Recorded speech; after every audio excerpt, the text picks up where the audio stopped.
नमस्कार दोस्तों, आपका थिंक आईएएस में स्वागत है। आज हम कौटिल्य के जीवन परिचय पर प्रकाश डालेंगे।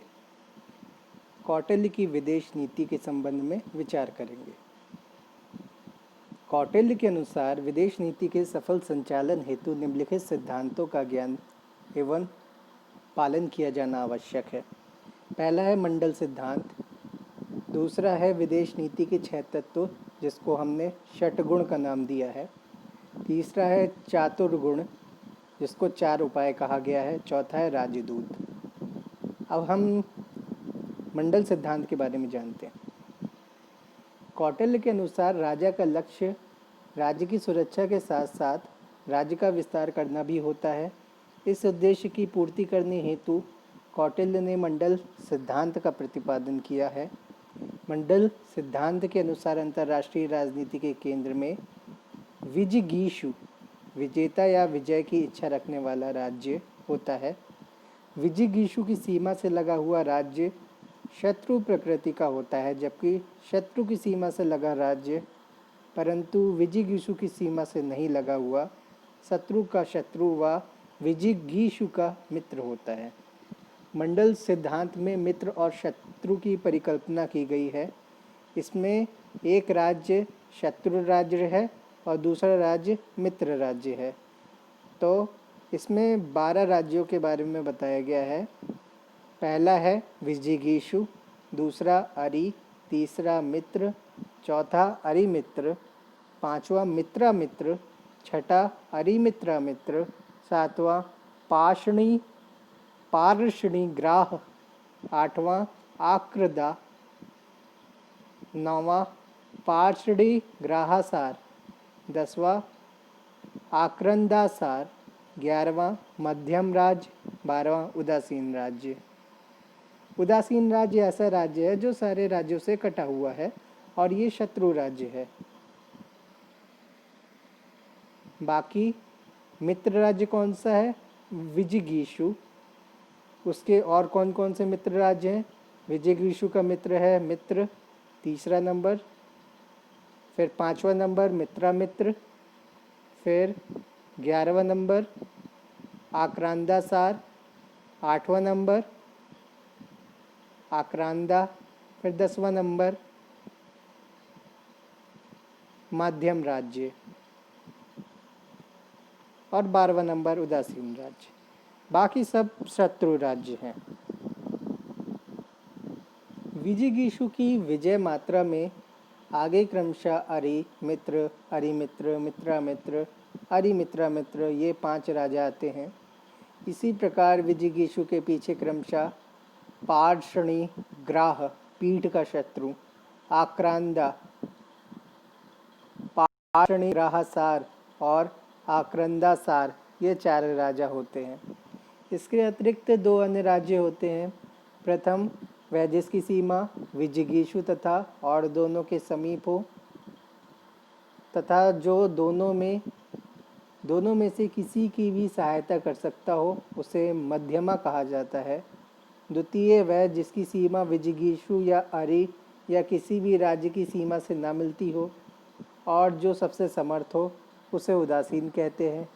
इस प्रकार कुल 12 राज्यों से मिलकर एक राज्य मंडल बनता है जिसमें 5 मित्र राज्य और 5 शत्रु राज्य और एक मध्यम राज्य और एक उदासीन राज्य होता है। इस प्रकार मंडल सिद्धांत एक गत्यात्मक अवधारणा है जो गठबंधन की अनुमति देती है और कहती है कि युद्ध के लिए तैयार रहो और विजय की योजना बनाओ। दूसरा सिद्धांत क्या है? विदेश नीति के 6 तत्व षटगुण। कौटिल्य के अनुसार विदेश नीति के संचालन में 6 तत्वों की महत्वपूर्ण भूमिका होती है। विजिगीषु राजा को अपनी शक्ति का सही मूल्यांकन करने के उपरांत ही षटगुण नीति का क्रियान्वयन करना चाहिए।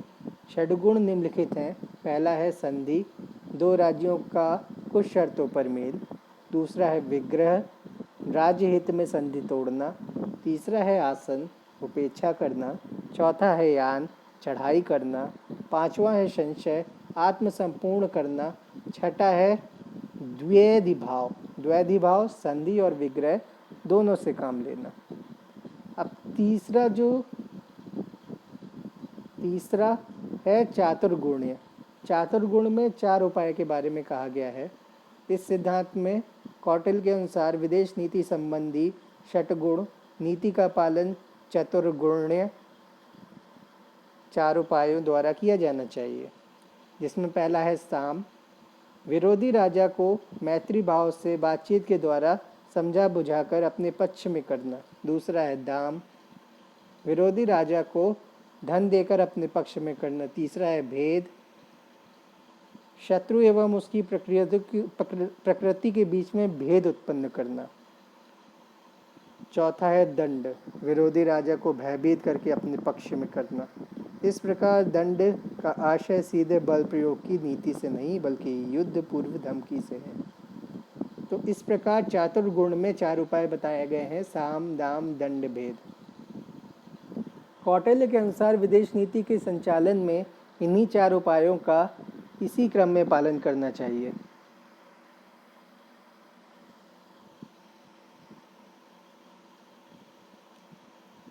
चौथा क्या है? चौथा है राजदूत। राजदूत राष्ट्र की नीतियों एवं नियमों को दूसरे राष्ट्रों तक पहुंचाने वाला वाहक राजदूत होता है। राजदूत के द्वारा ही दूसरे राष्ट्र का संदेश औपचारिक रूप से प्राप्त करने तथा अपने राष्ट्रों का संदेश दूसरे राष्ट्रों तक पहुंचाने का कार्य संपन्न होता है। कौटिल्य के अनुसार राजदूतों में साहस, वाक्पटुता, बुद्धिमत्ता, पौरुषता आदि के गुण होने चाहिए। कौटिल्य ने 3 प्रकार के राजदूतों की चर्चा की है। पहला है निःशस्त्रार्थ। निःशस्त्रार्थ में कहा गया है इसे विदेशी शासक से संधि करने का पूर्ण अधिकार था। दूसरा है परिमितार्थ, इसे सिर्फ वही समझौते करने का अधिकार था जिसके लिए उसे आदेश दिया गया था। तीसरा है शासनाहार, इसे केवल राजकीय संदेश को पहुंचाने का अधिकार था, यह कोई समझौता या संधि नहीं कर सकता था। इस प्रकार कौटिल्य ने अपने दर्शन में विदेश नीति से संबंधित विशद विवेचना की है, जिसकी उपयोगिता अपने बदलते हुए अर्थ एवं स्वरूप में वर्तमान में भी बनी हुई है। कौटिल्य का न्याय संबंधी विचार। कौटिल्य के अनुसार राज्य के स्थायित्व एवं समृद्धि के लिए यह आवश्यक है कि राज्य में न्यायपूर्ण शासन तंत्र हो। न्यायपूर्ण शासन तंत्र में अधिकारों का न्यायपूर्ण विभाजन आवश्यक है।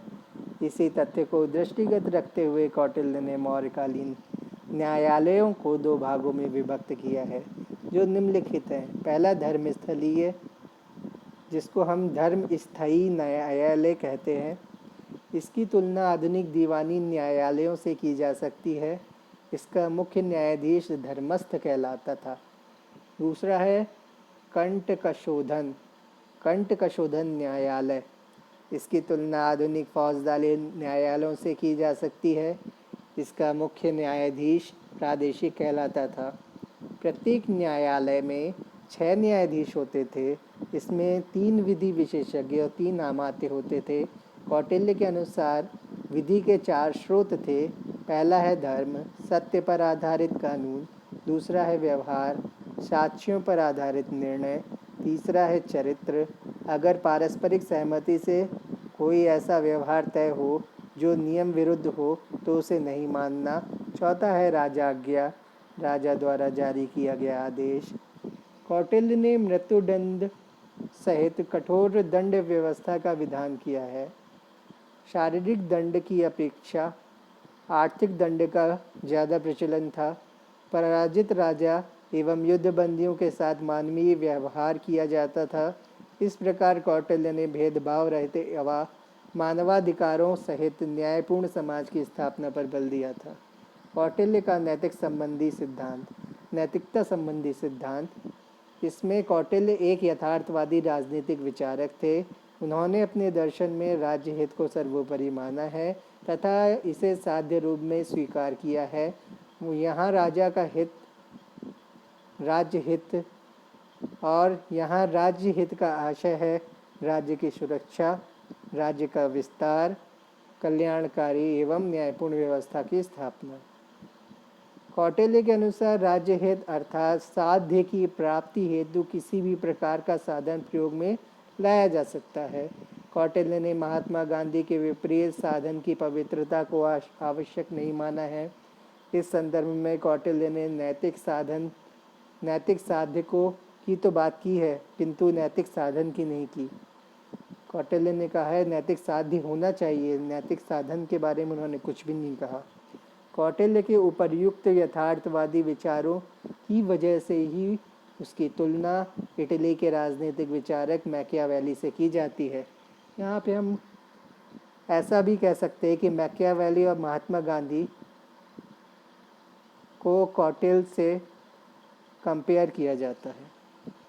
यद्यपि कुछ आधुनिक विचारकों ने कौटिल्य के नैतिकता संबंधी विचारों की आलोचना की है, यह प्रमाणित करने का प्रयास किया है कि कौटिल्य ने साधन की पवित्रता को स्वीकार न करते हुए धार्मिक या अधार्मिक किसी भी प्रकार के साधन को अपनाने का समर्थन किया है, किंतु कौटिल्य पर लगाया गया यह आरोप अयुक्ति संगत है। कौटिल्य ने अर्थशास्त्र के प्रथम अधिकरण में ही धर्म के महत्व पर प्रकाश डाला है। यहाँ कौटिल्य ने कहा है कि राजा को अपने धर्म से च्युत नहीं होना चाहिए। जो राजा धर्म का आचरण करता है वही इस लोक और परलोक में सुखी रहता है। उसी प्रकार कौटिल्य ने जनता के लिए भी वर्ण व्यवस्था एवं आश्रम व्यवस्था के अनुसार अपने अपने धर्म का पालन करने की बात कही है। यहाँ यह भी उल्लेखनीय है कि कौटिल्य ने कूटनीति का प्रयोग केवल अधार्मिक एवं दुष्ट लोगों के साथ ही करने की बात की है, ना कि धार्मिक लोगों के साथ। मूल्यांकन में हम देखते हैं कि कौटिल्य के दर्शन की कई अवधारणाएं यद्यपि बदलते समय एवं परिस्थितियों में प्रासंगिक नहीं रह गई हैं, परंतु कई सिद्धांत एवं विचार लगभग 2300 वर्ष के पश्चात भी उपयोगिता रूप में बने हुए हैं और अपनी उपयोगिता को बनाए हुए हैं। अप्रासंगिकता। कौटिल्य के मंडल सिद्धांत के अनुसार पड़ोसी राज्य आवश्यक रूप से शत्रु होता है, परंतु यह विचार वर्तमान समय में पूर्णतः सत्य नहीं माना जा सकता। भारत के अपनी पड़ोसी राष्ट्र भूटान एवं नेपाल से मित्रतापूर्ण संबंध हैं, लेकिन ये संबंध भी समय समय पर बदलते रहते हैं। आज का सिद्धांत तो ये है कि कोई भी परमानेंट मित्र और कोई भी परमानेंट शत्रु नहीं है। दूसरा सिद्धांत है मंडल सिद्धांत के अंतर्गत उल्लिखित मध्यम एवं उदासीन राज्य की अवधारणा भी वर्तमान वैश्वीकरण के युग में सत्य प्रतीत नहीं होती। वर्तमान में संचार साधनों के कारण दुनिया एक वैश्विक गांव में तब्दील हो गई है। दुनिया के किसी हिस्से पर घटने वाली घटना पूरे विश्व समुदाय को प्रभावित करती है। उदाहरणार्थ, संयुक्त राज्य अमेरिका की मंदी का प्रभाव संपूर्ण विश्व पर पड़ा। इस प्रकार उदासीन राष्ट्र का विचार भी अतार्किक प्रतीत होता है। प्रासंगिकता। मंडल सिद्धांत में वर्णित साम दाम दंड भेद का प्रचलन आज भी देखा जा सकता है। षड्गुणों में विग्रह यान और आसन में कमी आई है, परंतु संधि, संश्रय और द्वैधि भाव में यथावत महत्वता रखते हुए पाया गया है। लोक कल्याणकारी राज्य की अवधारणा आज भी भारतीय संविधान के नीति निर्देशक तत्वों के अंतर्गत आदर्श रूप में स्वीकार किए गए हैं। कौटिल्य द्वारा प्रतिपादित न्यायिक व्यवस्था अपने बदलते हुए स्वरूप के साथ वर्तमान में भी विद्यमान है। उदाहरण के लिए भारत में लोक अदालतें, ग्राम न्यायालय, फास्ट ट्रैक कोर्ट। इस प्रकार कौटिल्य ने प्राचीन काल की परिस्थितियों को ध्यान में रखते हुए एक व्यवहारिक दर्शन का प्रतिपादन किया है, जिसमें आदर्श की बजाय यथार्थ पर अधिक ध्यान दिया गया है। वस्तुतः मौर्य साम्राज्य की प्रगति व प्रतिष्ठा का श्रेय कौटिल्य के दर्शन को ही जाता है। कौटिल्य का युद्ध दर्शन न सिर्फ मौर्य काल में व्यवहारिक था, वरन आज की यथार्थता के धरातल को छू रहा है।